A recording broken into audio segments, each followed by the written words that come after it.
Hello and welcome to part 2 of my reading video. We're going to carry on from where we left off. Last time, our main character went to prison and got found guilty and everything in a paragraph. 4 main characters died over the course of like 2 pages. None of it makes any sense, and his dad's back, and there's a whole prophecy that I'm sure will be fulfilled in crazy ways. I'm expecting this just to spiral from here and just to get wilder, because it's already not really making any sense, and I kind of like that. So, anyway, where were we? Hello, son. I managed to bail you out in court by explaining the person who murdered Finn was a trick of the light. Finn's funeral is on Saturday. A single word rushes through me. Free! Chapter 6. Giving the demon applause. We drive back to Mama J's home. But Finn was killed! By a demon! I wonder what Dad meant by a trick of the light. Kim created a shadow model of you, shoving a sword into the defenseless Finn whilst Kim fed on your poor old grandfather. Dad parked in Mama J's drive. Neighbour saw the illusion of you killing Finn and called the police. Dad and me creeped into the house. Blood stains up the walls, smashed ornaments, and carpets in tatters. We went upstairs to the room. The demon Joy was wrecking, or reeking, as I've written. She kept breaking and roaring, burning and cackling as the cat burned on a spit. What cat? Just the cat.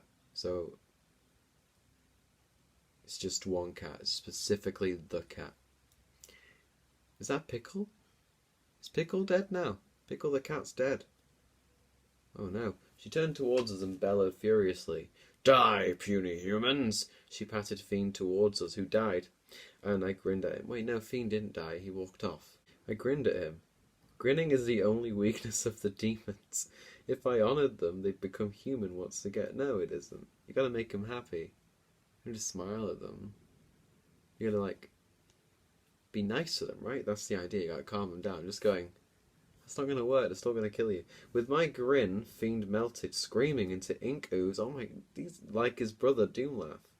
The demon Joy crackled with flames and filled the room with a terrible roar. These demons are weak. They're just getting killed off. It's great. It began to give the demon applause. I owe you a big round of applause. An honour for being such a worthy opponent. Dad saw the trick and clapped with me. Bravado! He exclaimed. The demon Joy's fire began to stop blazing. No! Fear me! Ah! The demon, in a roar of light, became Mama J once more. Thank you, boys. It feels good to get rid of so much rage. Mama J looked at the ruins of her house. Help me clean up, won't you? We nodded and began to help Mama J.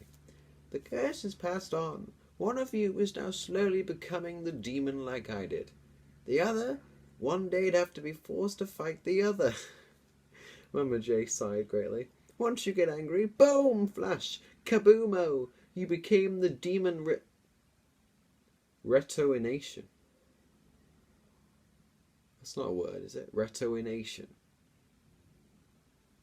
Can't be, that's not, hang on. I don't know what I'm trying to say there. Retoination. Is that a word? The demon retoination. Let's Google what retoination means. Retoination.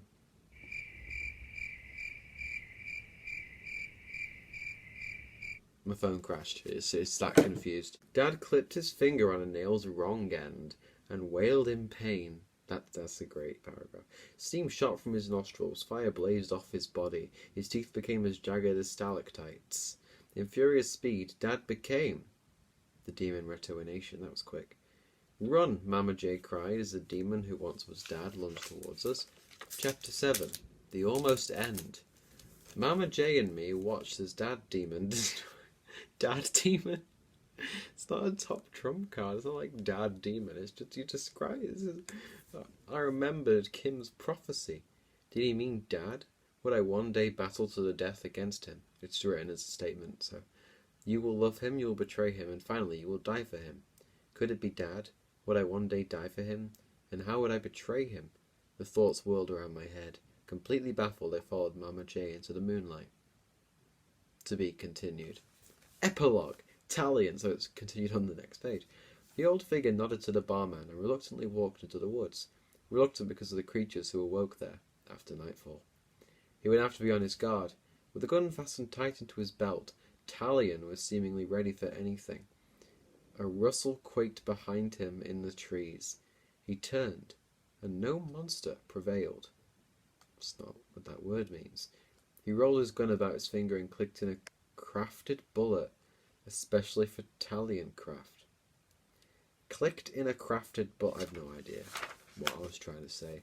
The rustle was nearer the next time he heard it, but this time from up in the trees, his eye twitched suspiciously up into the leaves. A hellish creature leaped onto him. His gun fell into a hedge. He screamed and is soon silenced as the monstrosity teared his vocal cords clean from his chest. Very violent kid, wasn't it? And left the body writhing speechlessly before stopping dead in the forest. Slowly he began to rot and decompose. Lovely. And soon nothing was left of the poor old man. None of the characters in this book live longer than a few pages, unless they're the main character. It's like Game of Thrones. Everyone's just killed off. Okay, so I've broken this into 3 books. So we're going on to book 2 now, called Eye of the Assassin. As you can see, we have two humans here, big demon dude, and these guys, and help, and the slogan, forced into vengeance. Oh. Prologue. The story so far. Here we go, it's really fun. My name is Samson Kelwood. I have seen things that would make you scream. I have seen things that could easily be rated 18 if put into a movie. My dad bailed me out of prison after I was blamed for killing my grandfather Finn when I didn't.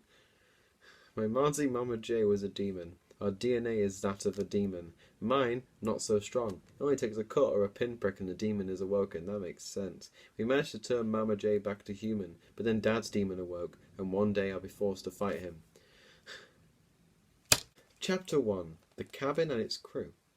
We moved in with Barry Spud, a great man who lives in a cabin on the edge of Dirty Hill.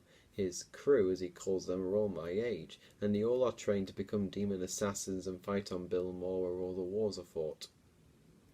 That's a lot of information for a paragraph. Mama J warns me that one day I'd have to fight for the good of the people. Why? Who knows? Barry trains us hard, pushing us to our limits. Who's Barry? He wasn't in the last one. We're just jumping ahead into like this whole new world. This is wild. Running, jogging, strength exercises, lifting, practicing weaponry with targets, only having a nibble of country bread after each workabout, as Barry calls them. I've given up on using commas and full stops. If you don't work hard enough and disappoint Barry, you must wash his sweaty boots. Do the boots sweat? Are the boots sentient, or is it sweat on boots? That's an interesting question. The worst job in the exercise yard. Argue, and take the soap and scrubber and get doing my boots, exclaims Barry before every workabout. After 3 months of hard work and the odd nibble of country bread, we finally were allowed to relax. Mama J was trained in the arts of the foot massage, so Barry ordered her to get our feet nimble and strong. That is so weird. After another month of work, Barry said, "You're ready to fight, son. Follow me to the harbour and I'll ship you to Bill Moor." The plot of this book goes from spans massive stuff that would make a really big book with all these things that happen, and I just it's like summaries. Barry patted me on the back. Waving to my family, I headed off, dressed in full army suit, green shirt with brown pants tucked into black boots, a soldier's cap and a gun in a velvet belt. The boat was chained to a docks, and Barry gave the sailor an honourable salute, and the sailor released the boat out to sea. Bill Moor was old and well beaten by the battles. "What is the war for?" I asked Sailor, a bearded old man with a whiskery old scarf round his neck. "The Eye of the Assassin, capable of destroying the universe. It will bring back old Fred, you see." Sailor oared the boat further towards Bill Moor. "Who's old Fred?" I asked, choking on the foul sea air, mixed with war gun powder's smell. "The devil, lad. Old Fred's the devil?" Okay, that's fine. The boat hit dock, Bill Moor. That's how it's written. The boat hit dock, Bill Moor. It's a comma there. The boat hit dock, Bill Moor. I felt like crying. I was at war to stop the devil from rising, and only I could stop it. How do you know only you can stop it? Because the other fighters knew nothing as the demon Dad walking on Earth. How do you know that? It's never established. If I wanted to face Dad, I'd have to defeat Satan first. He doesn't want to face Dad. It's a prophecy. It doesn't mean he's going to face Dad. Chapter 2. The Battle of Bill Moore. I stepped onto the battlefield filled with pity for the other fighters. I noticed they were fighting children, men, women, all brandishing swords, guns, and pickaxes. Assassins. I recognized 3 of them. Barry's crew! I leapt into the war, brandishing my own gun, helping the assassins destroy the devil-maker folk. Gunpowder exploded, bullets whistled in the air, dust whisked through the air, and the sound of guns and swords burned a hob in my ears. I lifted my gun and fired, bullets roaring from the nozzle. I made sure to kill the enemy and not slip and kill Barry's crew or any of the other guys on my side. A child about 10 years old rushing towards me with a sword. I catched it from his hand and said, "Sorry, but it's my duty." I shot the lad down with a snooze dart, not bearing to kill such a young fellow forced into this hell of a war. I was so worried that my main character had just murdered a kid. But I didn't. It's fine. As the fight raged, a scarred lady, maddened and cruel, leapt at me with a sword. I cut her at the legs and shot her dead. Ashamed of the murder, I lodged a grenade, clicked the top, and destroyed everyone on the opposing side. So you're ashamed of the murder, get a grenade, and then slaughter everyone. The grenade was filled with sleep gas. You see, I don't read ahead, so I don't know. Barry's crew glared at me. Why not kill him, eh? Want old Fred to rise? The leader, a muscular adult with a bad temper, pushed me against the wall. Oh my god. Go to hell, scum. He shot me in the stomach. The bullet rushed into me, cracking my bones. The excruciating pain only broke a bone, and the bullet dissolved inside me before it could kill me. The cruel man punched me out like a light. Not dead, just asleep. Unconscious. I awaken, sailing away home. Sailor snarls at me. Did you want old Fred alive? Why use sleep gas and instead kill 'em all? I groaned. Listen to yourself. You want all these people dead and kill them murderously. You don't care about anything other than vicious murder. What are you, killer or hero to the cause? Because this war is just a load of utter blank. Before I could go on, Sailor pushed me into the sea. I couldn't swim. As I sank, I called Sailor every word under the sun. I probably didn't know every word under the sun. I can't wait to get on to the next episode of this, because this story that I wrote when I was about 14, 15 is so much edgier, so much more swearing, so that's to look forward to. I called Sailor every word under the sun, but then I felt something strong coming at me. A shark! Chapter 3. The Name of Satan. It's old Fred, isn't it? I swam as fast as I could. Well, I doggy paddled. The dock was seconds away. The shark was at my heels. I scrambled ashore. The shark grumbled and vanished below the bed of blue water. Wow, that was so tense. I wandered across the field of lush green grass back to Barry, scared of what he'll say when he hears of my weakness by letting the Nick Revivers live. Nick Revivers? Sounds like a band. Once was just a child. How could they expect me to murder one so young? Also, I'd killed a lady who looked terrified as she dropped to the floor, legless and lifeless. That was your choice. I would never have forgiven myself if I'd used a kill grenade on the fighters. One thought hit me like a lead pipe. The thuggish man on the battlefield had hit me. Had I seen the last of him? I hoped so. Probably not. That sounds like foreshadowing. Barry's cabin was burning. On fire, just to clarify. A monster, over tall, with 2 ram horns and hollowed out eyes, burned the house. Fire churned off the end of his forked tongue. I noticed a thug and Barry's crew on the fire, and the beast ate them off the barbecued building. Mama Jay's carcass hung off the creature's tooth. His tongue pulled it in, and the sound of him eating stung my ears. This was old Fred for sure. The name of Satan. Old Fred turned towards me and roared furiously.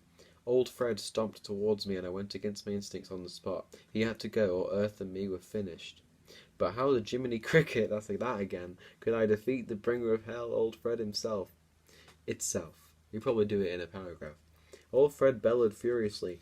Now, and it pained me so, I wish I'd never gone to stay at my auntie's in the first place. Love how his mum's still in America, even though the dad's back, apparently now. I allowed it to clutch me in its hand, and it threw me into its mouth. It swallowed me, and I was somehow still alive. I breathed in and, ugh, what's that smell? I landed in the stomach. As it began to funnel towards me, all exits out of action, corpses floated in the barbaric mixture. One of them was me. I gasped and grinned. How could I be in two places at once? I was asleep. The acid flooded in. I woke up on Bill Moore, and an assassin leaped towards me. That would have been so cool if it wasn't a dream, though. Like, imagine, like, your main character just gets eaten by the devil, and it's like a big intense moment. No, it's a dream. Chapter 4, The Darkness Inside Me. I furiously cut the lady down, and she was killed. And it's this character's morals. He just did a whole page about not wanting to kill anyone. He had a big passionate speech, and now he's just murdered someone. I rolled the sword about my hand and sliced down every last assassin with a swing of a bloody blade. Again, what is this character? What is this character's moral compass doing? The muscular thug patted me on the back. I'd thought he'd never wake up. Ha! Never judge by snooziness. I always never say. The man brandished his hand to all his head as a salute. The man brandished his hand to his head as a salute. Okay, that's very strange wording. All I felt was pity for the dead. I was a pure murderer and assassin. Now I wish I'd really been eaten by old Fred. I arrived at the cabin and a party was being held. A banner hung over the doorframe that said, "Well done, Kelwood." The weird thing was, no sound from... His name's not Kelwood, it's Kendallwood. I remember that from the first one. The weird thing was, no sound came from the building. The house was eerie and silent. I pushed open the door and it creaked as it revealed the darkness in Barry's cabin. Corpses lay over the bamboo chairs. A light bulb draped over them, glowing and dimming ever so slightly. I noticed the crew had been slaughtered by a sword. A machete. The only bad thing was only Barry's crew handled the machete. Look how all the crews have, like, segregated weapons. What? Chapter 5, Will's Whimper. Mesmerized by the murders, I turned and walked out of Barry's cabin. A river flowed from the mountains and was filled with different types of fish. When I was a young lad, 5 at the most, I swam in that river with old friend Will Batterduck. Will died fighting a water basilisk, a giant snake that swam. One look into its eyes killed the onlooking victims and they fell to dust.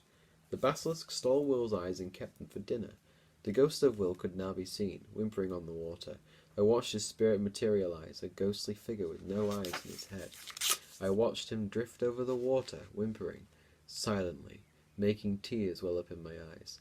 I saw a dark shadow moving across the water bed below poor Will. He faded and a basilisk came from the water. It was scaled and made of frozen water. Its eyes were frozen on me, as if it could see right through my figures. So repetitive, this. His fire matching the sun as its eyes glared down on me. I closed mine, or else I would be killed instantly. The monster opened its mouth, spread itself out, and lunged. Its head fell off with a clatter, sliced by a blade. The thug glared at me, and I realized his sword was smeared with blood. "You murdered Barry's crew and my auntie," I roared, clunking my fist into his face. "Yes, I did. An assassin never works with anyone." The thug growled, polishing his bloody sword in his sleeve, not even noticing the point jabbing the cloth of his coat. What? I've joined the Hellraisers and killed every last one of their tribe. I went to Barry's crew and raised hell in there, and now it's your turn. He curled his sword above his head and sliced down. I dodged it swiftly and easily, twisted the sword from the thug's grip, stabbing it into the water. As it floated away, I remembered Barry's training. Use your power to defense, never to kill any person. I knocked the thug to the floor and held him with my arm. I knelt at his ear and whispered, "Go to hell." With that, I let him roll into the water, and with a splash, he drowned silently. Wow, that's great. I walked from the river, waving to poor old Will, and saw a dark castle in the distance. Dad Demon's Foul Hovel. To be continued. Epilogue. The end for soon. The story is now at a close. Well, the sequel is. That's quite funny. The librarian handed the stranger the sequel to the book called The End for Soon. The stranger glowered at the lady, who thinly smiled back. The man sat down and took into the story. A man placed his blade to the stranger's neck. This man was wet and old, with a bruise on his face. "Want to join the Federal Dead?" The stranger held out a box. "Put your book in here. We'll talk on the way."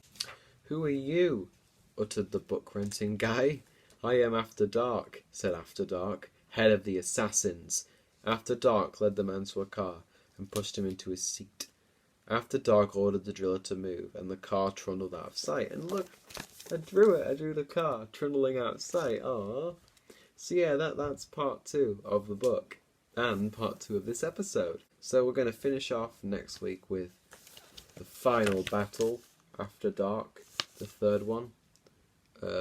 So that should be fun to read. I can't wait to see how this crazy saga ends, because so far it's gone from being like about demons just being around to being a war story to being a weird sci-fi adventure. It's all over the place, and I'm really enjoying reading it, and I hope you're enjoying watching me read it.